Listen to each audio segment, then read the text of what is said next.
warahmatullahi wabarakatuh. Alhamdulillah, wassalatu wassalamu ala rasulillah wa ala alihi wa ashabihi wa man tabi'ahum bi ihsanin ila yaumiddin wa ba'd. Jamaah salat maghrib rahimakumullah, masih ingat pekan lalu kajian kita sampai pada pembahasan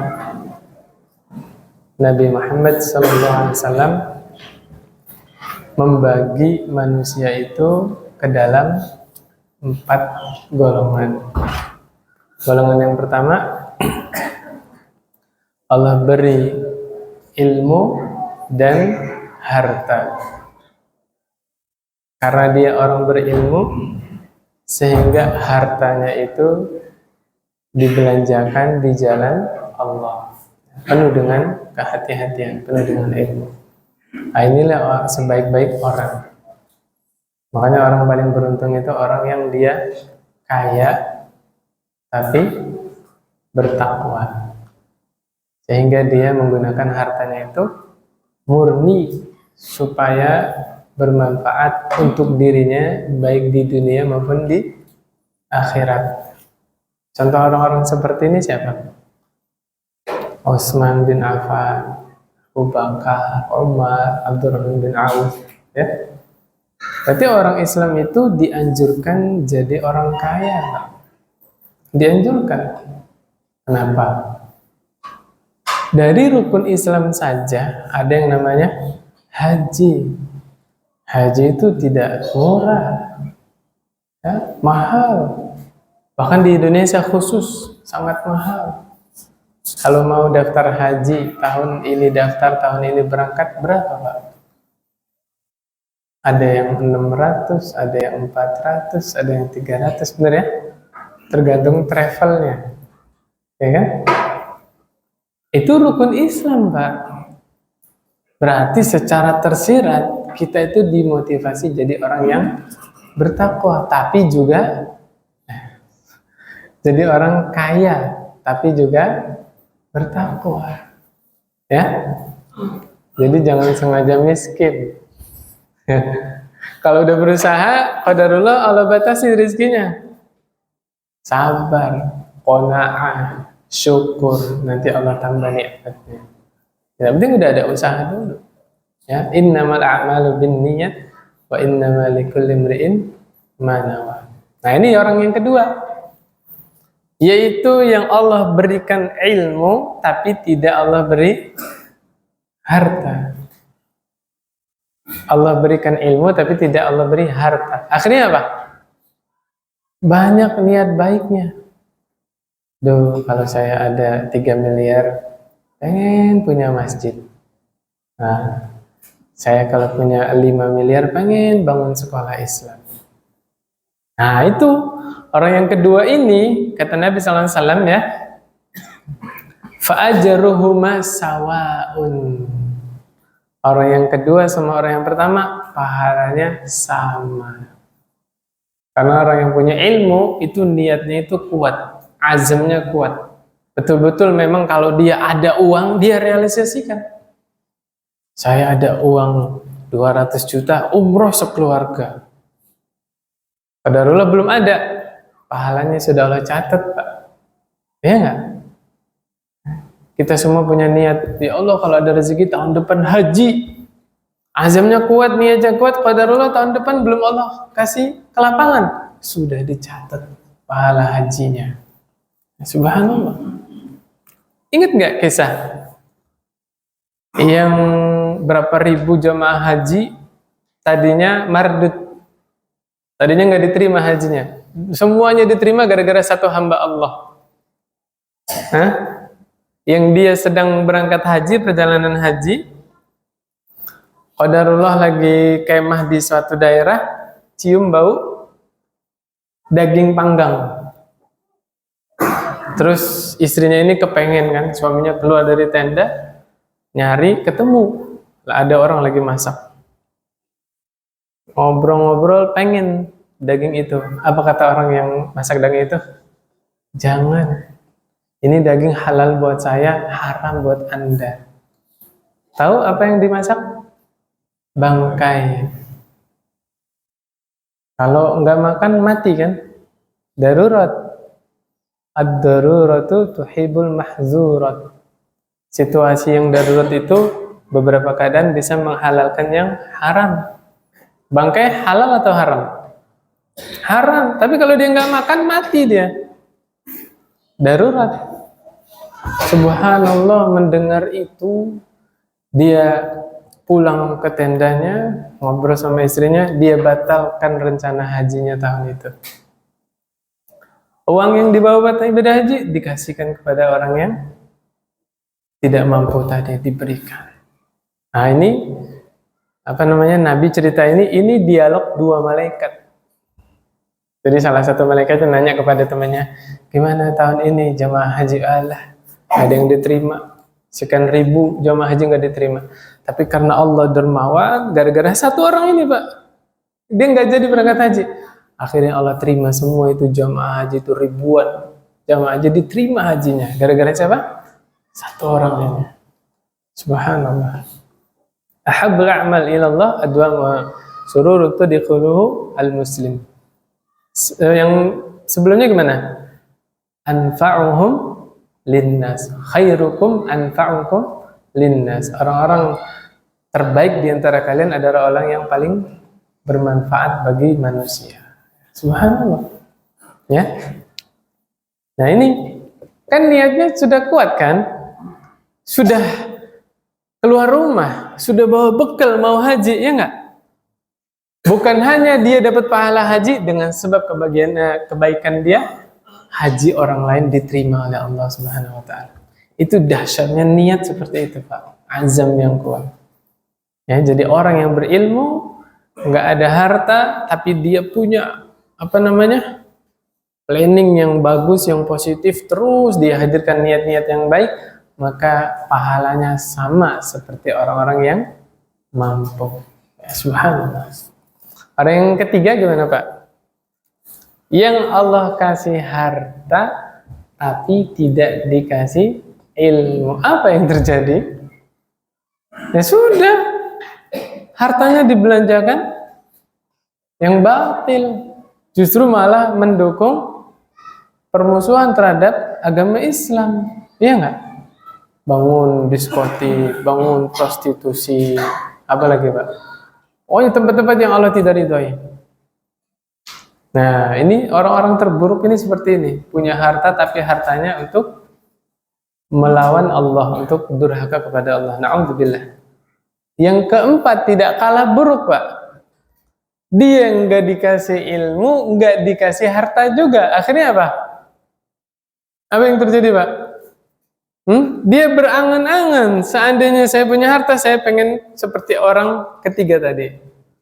Ya, la haula wala quwata illa billah. Na'udzubillah. Ini Allah abadikan di dalam surah Al-Qasas, Pak. Al-Qasasnya ayat 79. Fa kharaja ala qaumihi fi zinatihi. Siapa yang keluar di sini? Qarun. Qarun keluar dengan perhiasannya, dengan kemegahannya, kemewahannya keluar. Apa kata orang-orang yang di situ?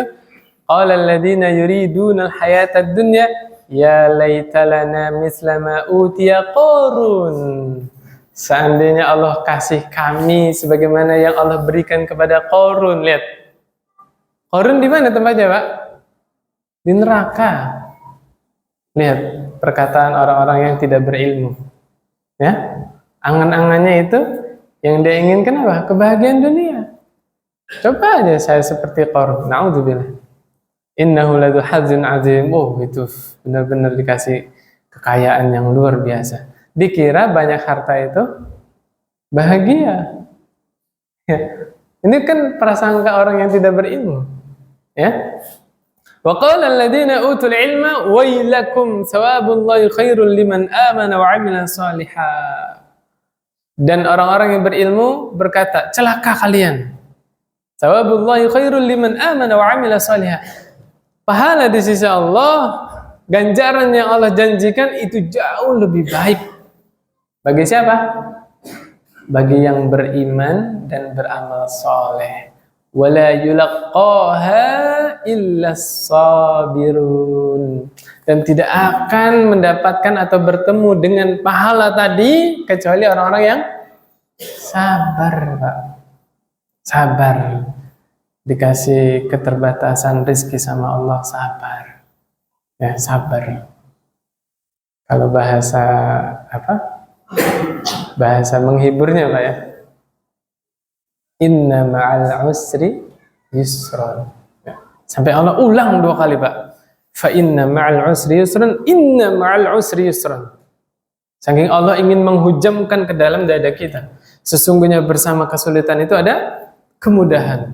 Sungguh bersama kesulitan itu ada kemudahan.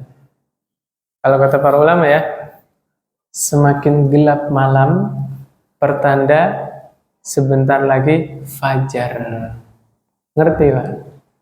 Semakin musibah itu menumpuk, kesulitan terus tambah sulit, bentar lagi ada solusi. Tapi Allah janjikan solusi itu untuk orang yang bertakwa. Wa may yattaqillaha yaj'al lahu makhraja wa yarzuqhu min haitsu la yahtasib. Dan di antara tanda-tanda orang yang bertakwa adalah orang-orang yang merasa berdosa, merasa banyak salah, tidak merasa baik, sehingga dia banyak beristighfar. Ya, di dalam hadis, di dalam ayat dijelaskan salah satu sebab solusi itu datang adalah dengan banyak istighfar. Astagfirullah, astagfirullah. Kalau kemarin saya ngisi di PLT itu, saya lupa ya ayatnya itu. Wa ma kana liyu'adzibahum wa hum yastaghfirun. Surat apa itu? Ada yang ingat surat apa itu? Al-Anfal kalau nggak salah ya. Wa ma kana Allah liyu'adzibahum wa hum yastaghfirun. Ya. Kalau saya salah nyebutin ayat nanti dikoreksi. Yang intinya makna ayatnya apa? Allah tidak akan mengadab suatu kaum selagi mereka masih beristighfar. Paling banter kita istighfar itu kapan, Pak? Selesai sholat. Bener nggak? Itu paling banter tuh. Berarti kuncinya jangan tinggalin sholat. Mau diulang materi tentang apa? Kenapa habis salam kok istighfar bukan alhamdulillah? Masih inget nggak? Hah? Kenapa, Pak? Kan lazimnya, ghalibnya orang-orang yang istighfar itu setelah melakukan kesalahan. Iya nggak sih? Lah ini habis sholat, harusnya alhamdulillah dong, dimudahkan sholatnya. Tidak semua orang loh, Pak, dimudahkan sholat, tidak semua orang. Banyak orang yang sejahtera, yang mampu, yang sehat, yang muda, yang kuat, belum tentu bisa sholat. Orang yang menegakkan sholat, menjaga sholat lima waktu itu orang-orang pilihan, Pak. Allah pilih. Nggak semua orang muslim Allah mudahkan untuk ibadah sholat itu, nggak semua. Maka berbahagialah kalau bapak-bapak termasuk yang dipilih oleh Allah Subhanahu wa Ta'ala. Pertanyaannya, kenapa selesai salam, selesai sholat, kok istighfar? Hah? Betul. Nabi mengajarkan kepada kita menjadi orang-orang yang tawadhu', rendah hati. Ya Allah, terimalah ibadah saya ini yang banyak dengan kekurangan, penuh dengan kekurangan. Rakaat pertama tadi Bapak mikir apa? Ayo. Rakaat kedua ganti lagi. Jiwa kita ada di mana? Ya enggak? Rakaat ketiga pikiran kita ada di mana? Ya enggak? Ngerasa diri, sholat yang saya persembahkan kepada Allah ini penuh dengan kekurangan. Kayaknya nggak pantas diterima. Tapi kita mengharapkan kebaikan Allah. Makanya kita banyak istighfar. Astagfirullah, astagfirullah. Supaya apa? Supaya Allah menerima ibadah saya yang penuh dengan cacat, penuh dengan kekurangan. Itu maksudnya. Subhanallah. Kalau bapak sama manusia aja tawadhu kok. Ibu-ibu nih. Kalau masak, ngasih tetangganya. Padahal ngasih, Pak, tapi minta maaf. Maaf Bu ya, cuma sedikit. Bener ya? Minta maaf kan? Padahal ngasih, tapi minta maaf. Bapak juga kalau ada tamu ke rumah kan disuguhin, ya. Maaf Pak ya, seadanya nasi tumpeng yang di nasi kebuli senampan, seadanya maaf ya, subhanallah. Ya kan? Sama manusia aja kita tawadhu, kenapa sama Allah tidak tawadhu? Nah, itulah rahasia kenapa selesai salam kita beristighfar. Astagfirullah, astagfirullah, astagfirullah. Saya dulu waktu di pondok suka tebak-tebakan, Pak. Habis sholat Jumat, nanya ke santri temennya, tadi rakaat pertama imamnya baca surat apa? Gitu. Kalau kita meleng lagi sholat, nggak bisa jawab. Surat apa tadi ya? Subhanallah, itu bercandanya santri begitu ya. Habis sholat tuh ngobrol, tadi imamnya baca apa rakaat kedua? Kalau nggak bisa jawab berarti meleng kan lagi sholatnya. Ya, subhanallah. Oke, lanjut ya. Jadi bahaya ini Pak, bahayanya tidak berilmu itu seperti itu. Sampai dia baru niat buruk, ya dia nggak punya uang, nggak punya harta, tapi dia sudah niat keburukan. Apa kata Nabi? Fawizruhuma sawaun, dosa keduanya sama. Dosa orang ketiga sama keempat. Na'udzubillah, na'udzubillah. Tapi saya mau nambahin nih Pak, ada kasus yang berbeda dengan orang keempat ini. Tapi sudah dipahami Pak ya, orang yang keempat tadi orang yang bagaimana? Dia nggak punya harta, tapi karena tidak punya ilmu, niat berbuat dosanya itu kuat sekali. Ya kan? Gimana tuh menggabungkan dengan hadis lain? Kalau baru niat saja, niat baik, belum dikerjakan, nggak jadi dikerjakan, satu kebaikan kan? Kalau jadi dikerjakan, minimal 10 atau 700, ya kan? Atau dilipatkan adalah. Kalau ingin berbuat buruk, baru niat saja belum ditulis kan? Masih kan nggak?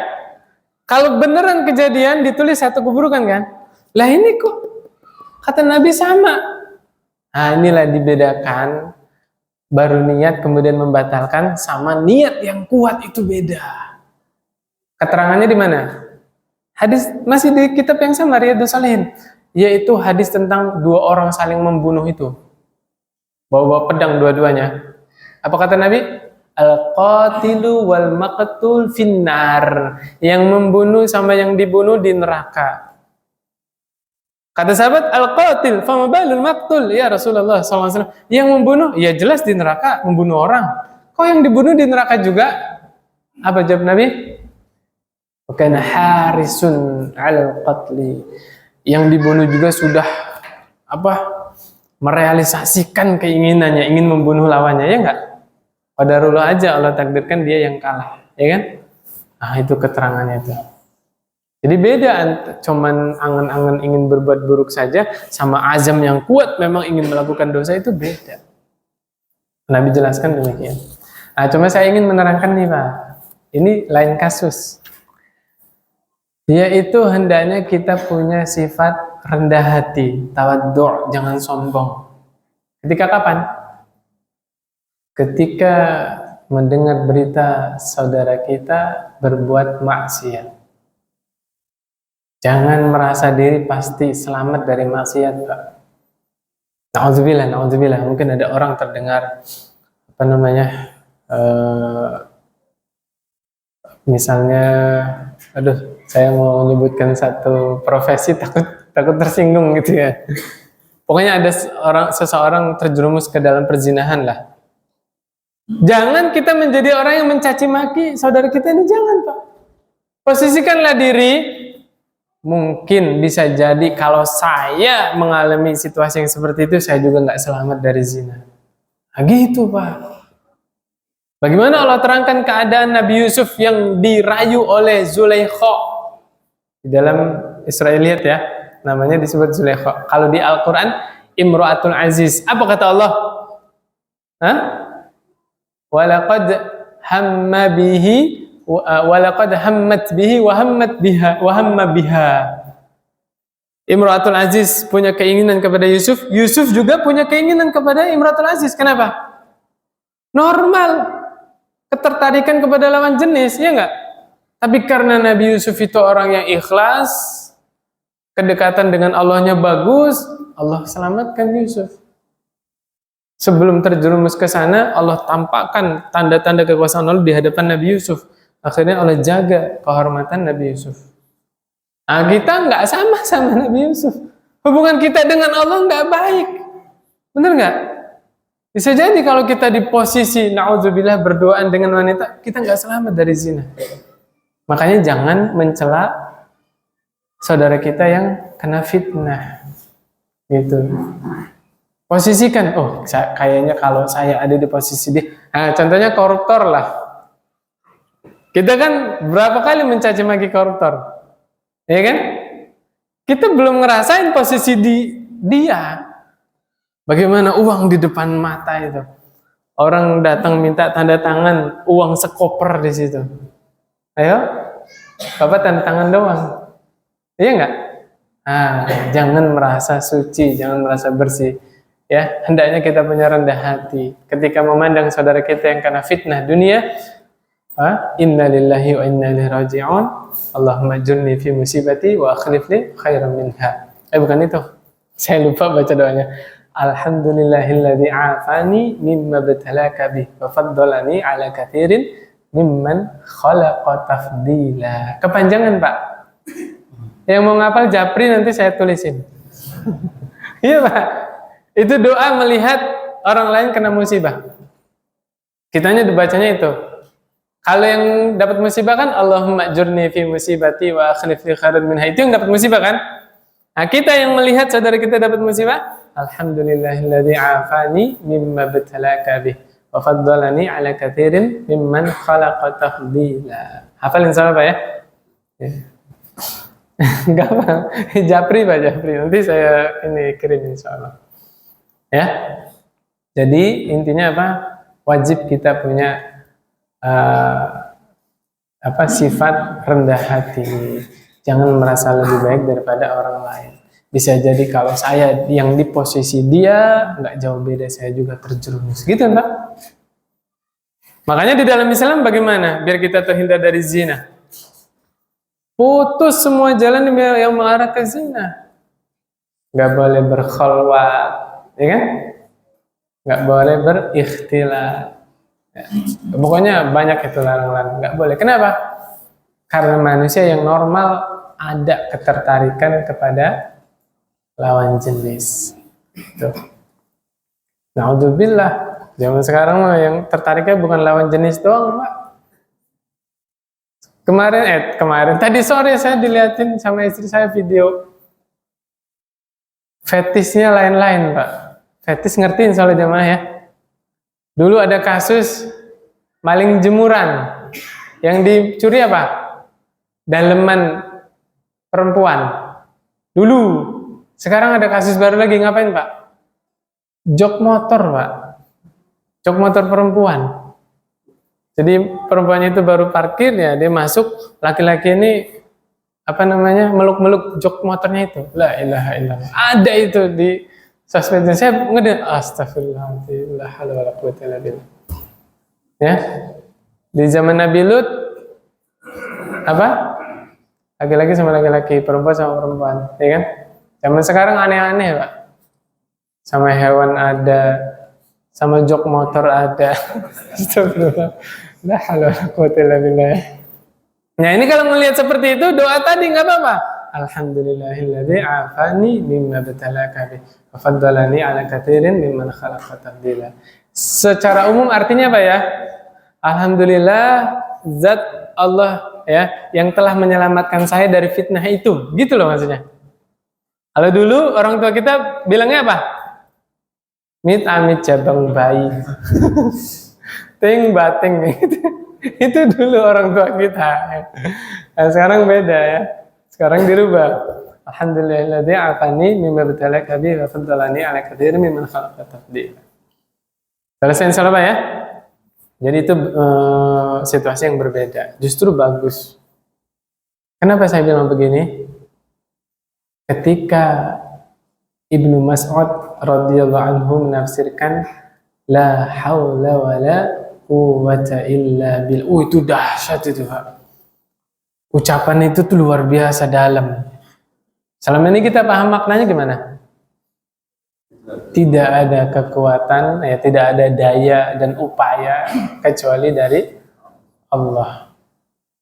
Diterjemahkan oleh Ibnu Mas'ud radhiyallahu anhu, la haula fi ta'atillah illa bima'unatih.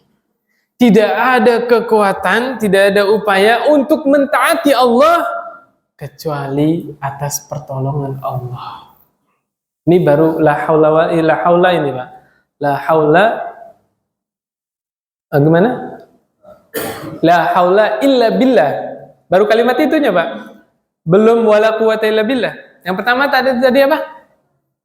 Tidak ada kekuatan untuk mentaati Allah kecuali atas pertolongan dari Allah. Ini wajib kita yakini supaya apa? Kita nisbatkan seluruh kebaikan yang kita lakukan murni atas pertolongan Allah.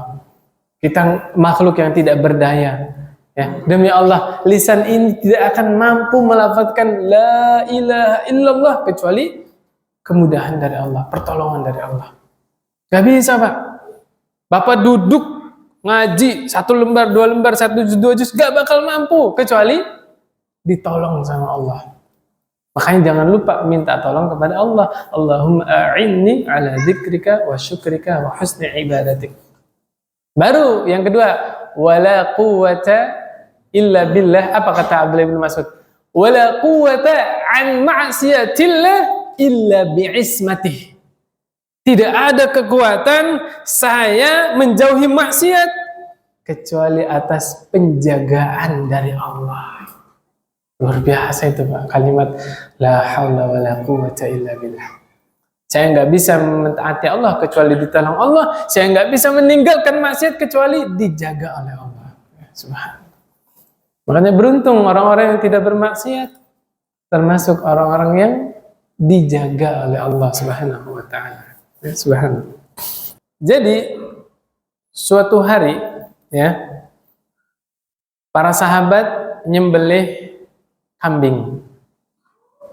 Kemudian Nabi nanya, ma baqiya minha? Nanya kepada Aisyah, ada sisanya enggak? Oh, biasa para sahabat nyembelih kambing itu langsung dibagi-bagi gitu. Ada sisanya enggak? Apa kata Aisyah? Ma baqiya minha illa katifuha.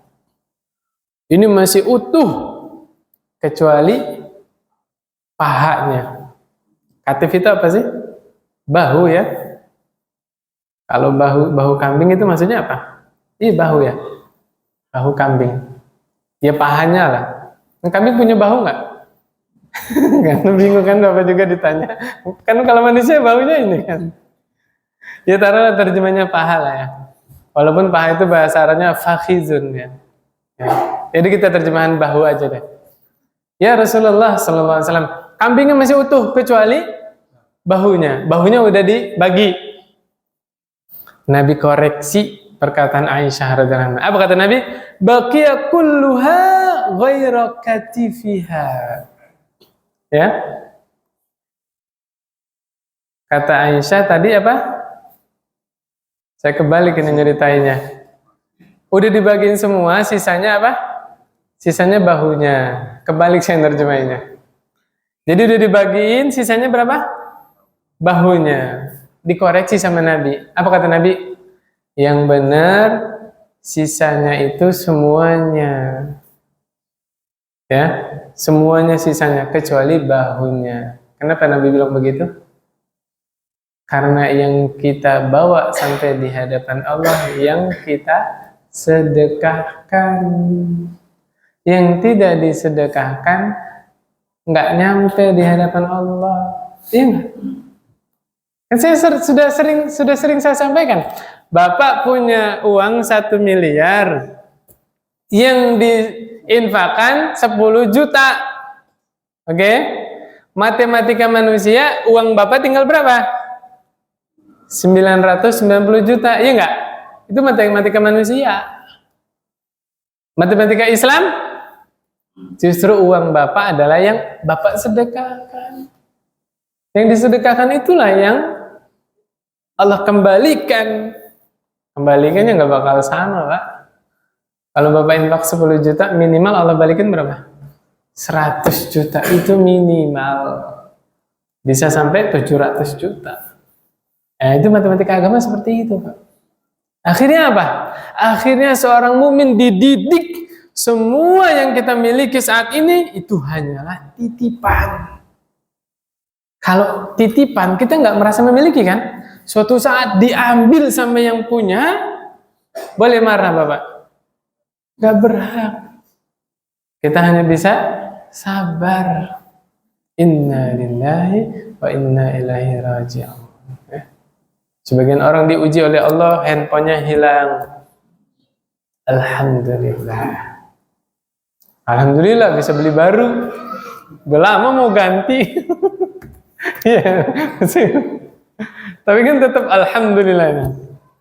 Coba kalau yang hilang nilainya lebih besar, sepeda motor misalnya hilang, mampu Bapak bilang alhamdulillah? Alhamdulillah Pak, astagfirullah Pak. Astagfirullah, tega amat sih maling ya. Emang maling semua begitu Pak. Kalau maling nggak tegaan nggak jadi maling dia. Jadi ini apa? Open donasi kan nggak tegaan. Sabar Pak, sabar. Coba konsep orang mukmin gimana? Nah, rizki kita tidak akan tertukar, betul? Oke, yang kedua apa? Kadang-kadang kita itu mungkin ini Pak ya, nggak nuduh ya. Mungkin kita nggak ngerasa kita ini kurang sedekahnya. Ini bahasa halus itu Pak. Bahasa kasarnya apa? Bakhil. Saya nggak tega ngomong kayak gitu. Bahasa halusnya kurang sedekahnya. Akhirnya Allah paksa sedekah. Iya nggak? Kalau contoh yang kecil biar kita nggak terlalu merasa kehilangan. Bapak punya pohon mangga yang udah kuning gitu kan. Pagi-pagi keroak. Apa bahasa Arabnya keroak? Bahasa Arab. Bahasa Indonesia keroak apa Pak? Apple. Keroak kan? Ya kalau udah keroak gitu Bapak mau makan? Nggak mungkin ya kan? Kalau dulu, dicaci maki tuh codot itu tuh. Dasar codot nggak sekolah kan ya biasanya. Dulu, sekarang, alhamdulillah saya dipaksa sedekah oleh Allah. Iya nggak? Udah tahu kan kalau kita sabar nerima ditulis pahala. Itu mangga, Bapak masih ikhlas. Lah motor, gimana ngiklasinnya? Nah, sabar. Kita lihat nikmat yang Allah sisakan. Ya, kalau laki-laki yang kehilangan, saya masih punya istri yang sehat, anak saya semua sehat, alhamdulillah, rumah aman, saldo aman nggak Pak? Saldo aman, ya kan? Nah, lihat yang lain-lain yang Allah sisakan, Allah tidak ambil, ya nggak? Kalau memang itu adalah rezeki kita yang dimaling oleh orang, dicuri oleh orang, Allah itu tidak tidur Pak. Kita semua sudah tahu dalilnya. La ta'khudhuhu sinatu wala naum. Kalau Allah segerakan, Allah ganti motor yang dicuri itu, Allah ganti dari jalan yang lain, ya nggak? Allah berikan kemampuan dia nanti beli motor lagi yang baru, benar nggak? Subhanallah, di blok E ya, dekat Al-Hanif itu, blok E atau blok D? Blok E, itu ada kecurian motor Pak. Sedih. Teman saya itu Pak. Berita cepet lah kalau pencurian gitu kan. Masya Allah Pak. Apa yang terjadi? Tetangganya Pak Japri. Bapak punten, Bapak cari model motor yang motornya Bapak itu hilang. Dibeliin Pak sama tetangganya. Subhanallah, langsung Allah ganti. Karena Pak, karena memang dia butuh motor satu-satunya. Subhanallah, ya mungkin hubungan dia dengan Allah baik mungkin ya, nggak tahu juga kan. Luar biasa, Allah ganti secepat itu. Ya, subhanallah. Itu baru contoh-contoh kecil dalam kehidupan nyata itu. Tapi kadang-kadang kita lupa mensyukuri segala yang apa Allah kasih ke kita. Bener nggak Pak? Konsepnya gini aja deh. Dulu kita sendirian, bener nggak? Sekarang istri ada sehat, alhamdulillah. Anaknya ada 3 Pak. Nah, qadarullah Allah takdirkan yang satu Allah ambil lagi, Pak. Oh, ini diambilnya juga subhanallah. Membesarkan susah payah sampai kuliah, Pak. Besok wisuda, Pak. Besok wisuda meninggal, Pak. Tinggal berapa anaknya, Pak? 2. Kalau dia tidak beriman terhadap qada dan qadar, dia nggak beriman terhadap takdir, oh itu luar biasa mencaci maki Allah, Pak. Kenapa diambil sekarang? Anak saya, iya lagi sayang-sayangnya kan. Besok wisuda kan, udah selesai kuliahnya. Tapi kalau dia orang yang mukmin, yang hatinya tenang, dia sabar. Kenapa? Dulu saya sendirian. Allah titipkan istri, Allah titipkan anak 3. Allah ambil 1 doang. Masih ada anak 2. Masih ada istri. Ya nggak, Pak? Alhamdulillah. Nah itu kalau belajar iman kepada takdir. Seperti itu. Coba kalau disuruh milih, mau anaknya meninggal atau hartanya berkurang? Bingung dia. Bapak lebih cinta mana? Cinta harta atau cinta anak? Nah, maksud saya, harta kita sebagian ditipu, dibawa lari sama orang. Sabar. Anak masih sehat semua kan? Alhamdulillah, Allah nggak ambil anak saya. Iya nggak sih? Harta masih bisa dicari lagi. Mobil masih bisa dibeli lagi. Bener nggak? Anak bisa bikin lagi, Pak. Anak itu titipan dari Allah, Pak. Sebagian orang mengira bisa bikin anak. Hebat amat itu. Saya pernah debat itu sama teman saya di pondok itu. Katanya anak itu ya yang bikin ya orang tuanya. Kata dia begitu.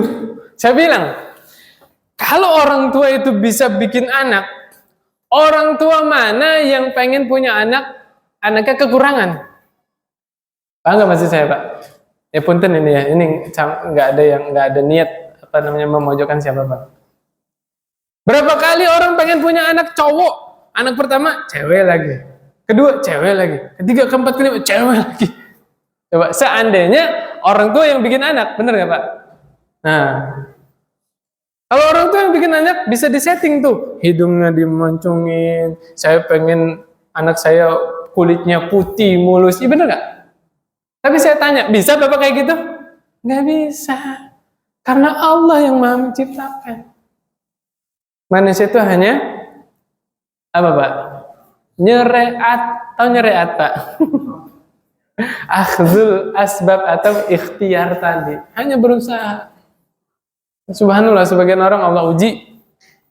Punya rumah, punya mobil. Penghasilannya melebihi apa, Pak? Tukang paket. Tukang paket apa guru? Ya pokoknya Allah belikan kelebihan lah. Tapi Allah uji nikah.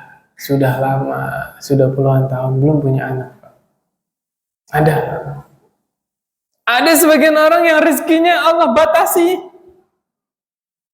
Bahkan nikah setahun hamil istrinya. Baru nifas nih, Pak, hamil lagi. Baru selesai nifas, hamil lagi. Nikah baru 5 tahun, anaknya sudah 3, udah 4. Subhanallah. Ada nggak yang kayak gitu? Karena memang rezeki itu macam-macam modelnya. Rezeki itu jangan disempitkan hanya harta, hanya uang. Enggak, Pak. Kita kadang-kadang lupa mensyukuri rezeki yang Allah berikan kepada kita. Rezeki apa, Pak? Teman yang soleh, teman yang solehah, tetangga yang baik, itu rezeki bukan, Pak? Rezeki, ya? Alhamdulillah. Insya Allah jelas, Pak, ya? Oke, singkat aja lah, kita langsung loncat ke hadis terakhir tentang sedekah, ya. Nih, kata Nabi SAW, ini dari Nabi SAW, dari Nabi Muhammad SAW, bainama rajulun yamshi bi falatin minal ardi fasami'a sautan fi sahabah. Suatu hari ada seorang laki-laki berjalan di tanah lapang. Tiba-tiba ada suara dari awan, Pak. Ya. Ini hadis riwayat Muslim ini, Pak, sahih. Nabi yang cerita. Apa suaranya? Isqi hadiqata fulan. Suaranya dari mana tadi, Pak? Di balik awan. Airkan, air itu apa sih? Hujani lah ya. Kan dari awan kan hujan kan? Ya, kirim hujan itu ke kebunnya si fulan. Tiba-tiba awannya itu jalan, Pak, menuju ke kebun seseorang. Orang yang dengar suara tadi penasaran dong. Diikutinlah awan itu. Ya. Fatanaha dzalika sahabu fa afragha ma'ahu fi harratin. Tiba-tiba awan tadi berhenti di tempat yang banyak batu-batu hitamnya. Ya. Fa idza syarjatun min tilka syiraji qad istau'abat dzalikal ma'a kullah. Subhanallah, ternyata ketika awan itu hujan di atas batu-batu hitam tadi, di dalam kebun itu sudah ada kayak kondak, kayak parit gitu, Pak. Ininya seperti kolom besar. Kolom yang besar itu diairi ke parit yang mengairi kebun-kebun yang ada di situ. Ya. Fatatabba'al ma', orang tadi ngikutin aliran airnya ke kemana. Faida rajulun qa'imun fi hadiqatihi yuhawwilul ma'a bimishati. Tiba-tiba ngikutin air tadi, ada orang berdiri lagi megang skop buat mindahin air tadi. Bukan skop buat pasir, Pak ya, skop buat air. Ya, gayung besar mungkin buat nyiramin kebunnya. Ya, faqala lahu ya Abdallah masmuk. Orang yang dengar suara tadi dari awan langsung to the point. Wahai hamba Allah, siapa namamu? Orang tadi bilang apa? Fulan. Kaget tuh. Karena dia menyebutkan nama yang sama dengan suara yang didengar di awan tadi. Namanya sama. Berarti awan ini mengikuti perintah tadi kan? Turunkan hujan di kebunnya si Fulan. Ini nggak disebut namanya siapa nih. Kalau disebut bapak-bapak nanti punya anak pengen dinamain anaknya seperti itu. Karena subhanallah wali, Pak. Gimana nggak wali? Awan Allah perintahkan untuk mengairi kebunnya itu. Maksudnya apa? Berarti kebun orang lain nggak dihujani kan? Khusus orang ini yang Allah hujani kebunnya. Subhanallah. Singkat cerita, si pemilik kebun itu nanya, ada apa kamu nanya nama saya? Ceritalah. Tadi saya dengar ada suara di balik awan ya, begini-begini. Pokoknya diceritain yang tadi tuh. Kaget kan? Akhirnya dia cerita, oh ya udah kalau begitu saya ceritain sebabnya. Tahu sebabnya apa, Pak? Pemuda pemilik kebun ini selalu kalau panen itu dibagi 3, Pak. Sepertiga. Sepertiganya buat disedekahkan, ya bantu orang yang susah. Pokoknya disedekahkan sepertiga, Pak. Sisa berapa? 2/3 kan? Sepertiga lagi buat memenuhi kebutuhan keluarganya, sepertiga lagi buat modal lagi, beli bibit lagi, buat perawatan kebunnya segala macam. Subhanallah. Siapa yang bisa kayak gitu di antara kita? Siapa, Pak? Kalau ceritanya Abdullah bin Abbas lebih sederhana. Abdullah bin Abbas lebih sederhana. Kalau nggak salah sudah saya ceritakan. Masih ingat nggak, Pak? Abdullah bin Abbas jualan apa di pasar? Keranjang. Dari apa terbuatnya? Pelepah kurma. Biar kebayang ya, Bapak pernah ngelihat orang ngangkat areng pakai keranjang yang terbuat dari pelepah kelapa? Mirip seperti itu. Ya. Abdullah bin Abbas beli pelepah kurma dari tetangganya seharga 1 dirham. Dia rajut pelepah kurma itu jadi keranjang, dia jual di pasar, laku berapa? 3 dirham. Setiap laku 3 dirham ini, 1 keranjang ini, yang 1 dirham disedekahkan, yang 1 dirham buat nafkah keluarganya, 1 dirham buat modal lagi besok. Subhanallah. Itu betul-betul hidup di dunia apa adanya. Nah, ini monggo, ini kan pilihan, Pak ya. Pilihan. Ada yang, aduh saya imannya belum sampai situ. 1/10 aja berat sedekah. Betul nggak, Pak? Bapak punya uang 10 juta, mau sedekah 1 juta aja berat nggak Pak? Berat. Ya udah, fattaqullaha mastata'tum. Daripada sedekah banyak-banyak nggak ikhlas, bener nggak Pak? Bapak sedekah 1 juta tapi nggak ikhlas, nggak dapat apa-apa. Mendingan sedekah 3 juta tapi ikhlas, ya kan? Daripada 1 juta nggak ikhlas, ya, bener nggak Pak? Karena intinya di mana?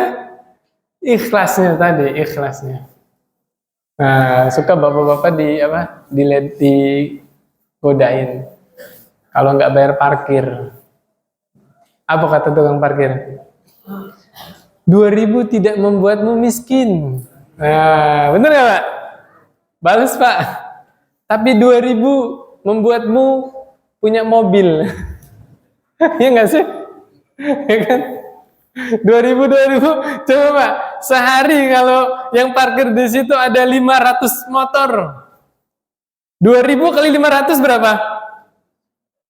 1 juta ya Pak, bener gak? Iya kan, 1 juta, subhanallah, 1 hari 1 juta, ya, 1 tahun punya mobil. Kadang-kadang orang gitu kan ya, 2.000 tidak membuatmu miskin. Iya betul, tapi bisa membuatmu punya mobil ya, subhanallah. Jadi intinya di mana ini Pak? Kalau mau jadi waliullah, gimana caranya Pak? Sepertiga hartanya Pak, kuat.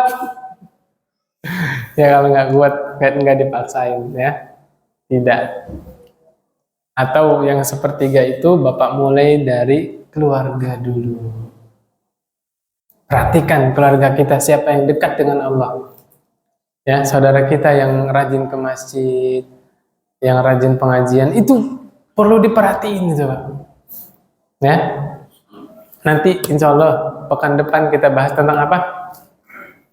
Bakhil Pak. Tahu bakhil nggak? Pelit. Tapi sebentar doang bahasanya. Takut saya di kudeta sama orang-orang pelit nanti. Ngeri dikeroyok sama orang pelit ya. Kemudian berikutnya kata Nabi SAW, man tasaddaqa bi'adli tamroh min kasbin tayyibin. Siapa yang sedekah dengan sebutir kurma. Yang sebutir kurma itu dia cari dari hasil yang baik, yang halal. Jelas halalnya Pak. Gak ada keraguan-raguan. Tempat kerjanya itu betul murni halal. Wala yaqbalullahu illa tayyib, dan Allah tidak menerima kecuali yang baik. Ini bantahan untuk orang-orang yang bermudah-mudahan korupsi.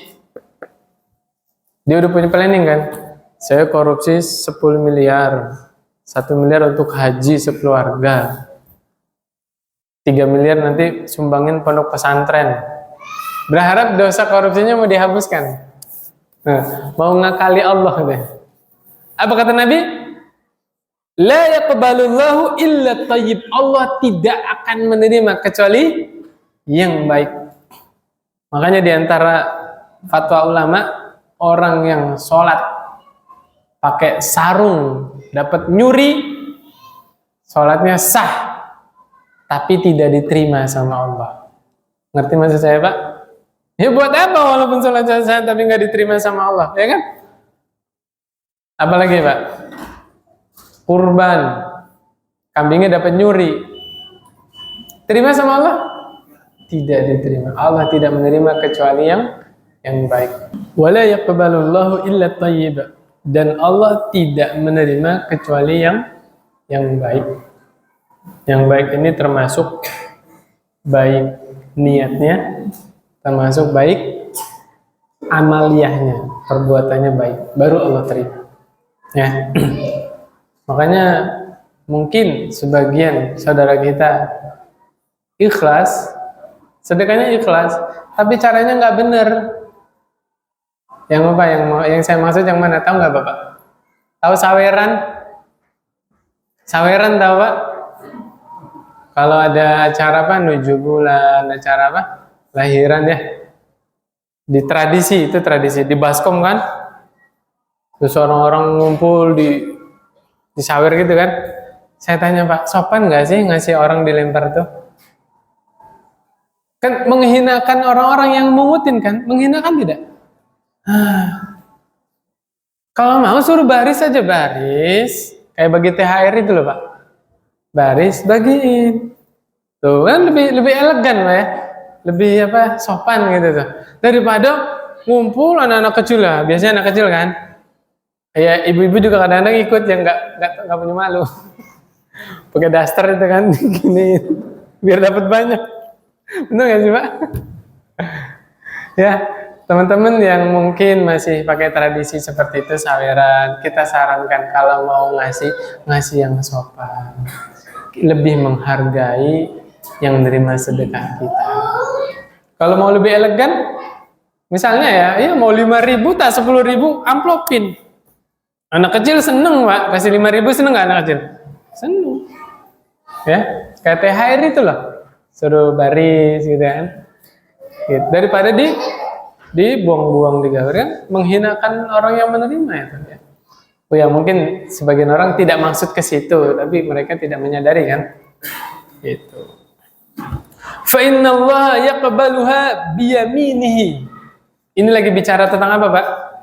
Orang yang sedekah sebutir kurma tapi itu murni halal, nggak ada syubhatnya, jelas halalnya. Apa kata Nabi?